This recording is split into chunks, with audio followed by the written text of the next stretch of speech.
Your nose can detect 1 trillion different scents. Let's get into it.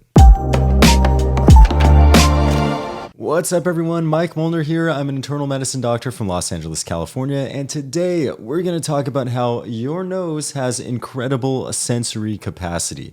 It's able to detect 1 trillion different scents.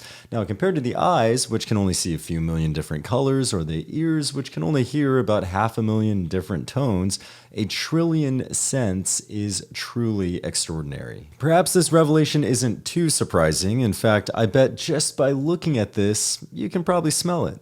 You can probably also smell this. In fact, your nose is so sensitive, I bet if you were blindfolded and placed in a McDonald's, you could tell me that you're in a McDonald's and not a Burger King. Okay, so clearly the nose can smell a lot of different things, but 1 trillion, that is a huge number. How did we come up with this? Did someone go around town smelling everything in sight to come up with 1 trillion? No way. That would take several lifetimes. Instead, we use science to come up with the number. Literally, I'm referring to a research study published in the journal called Science. We'll dive into this research in a bit, but before we do, we must understand something about how smell works.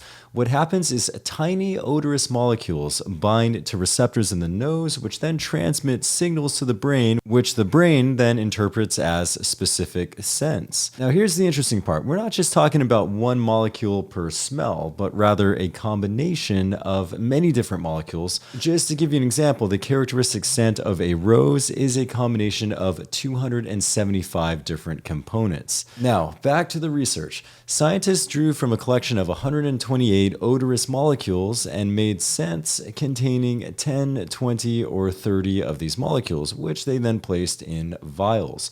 The researchers then gave vials to 26 participants. The vials were given 3 at a time.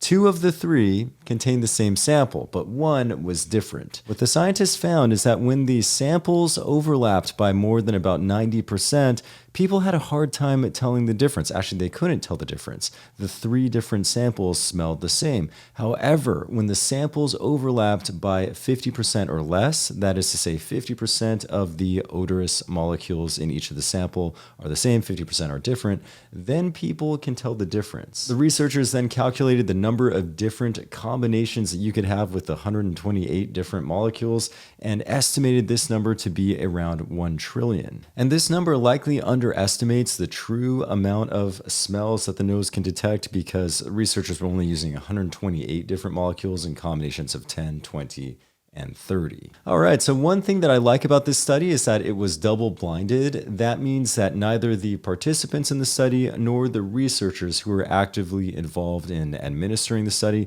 knew which of the vials contained the scent that was different or which of the vials contained the scent that was the same. This is important to help avoid bias because let's say if the researchers knew that vial A contained a different scent from vial B and C, the researchers might be a little more, even if it was subconsciously, even if they weren't intending to do it, they might maybe smile when handing vial A and then not do so with B and C. This can introduce some bias and affect the results. One thing that I didn't particularly like about the study is that it was a pretty small sample size. I think there were only 24 or 26 participants. Generally speaking, we find the results of studies to be a little more impressive if you have a larger amount of people participating in the study. For example, many of the research done to approve medications will have thousands of participants. But in spite of that, I think this was still a pretty interesting look at the human sense of smell because prior to this research, we thought that we could only really detect about 10,000 different scents, which is way less than 1 trillion. In fact, human beings were kind of notorious for not having a great sense of smell compared to many of our animal colleagues. And I mean, that is true. For example, cats can smell a lot better than humans can, but still, 1 trillion scents is pretty impressive. I think there are some real-world applications to the results in this study. One that I can think of just off the top of my head would be branding. I mean, companies spend so much time, effort, and money trying to get a unique aesthetic. For example, Target, right? Everybody works in Target wears a red shirt and khaki pants. Well, now that we know that the human nose is so perceptive, maybe companies should start investing a similar amount of time and effort in getting a unique scent that's truly unique to the store and characteristic of the brand. Okay, thanks so much for checking out this video. If you enjoy healthcare or healthcare adjacent content like this, feel free to hit the subscribe button there and check out another video here, and I will see you guys next time.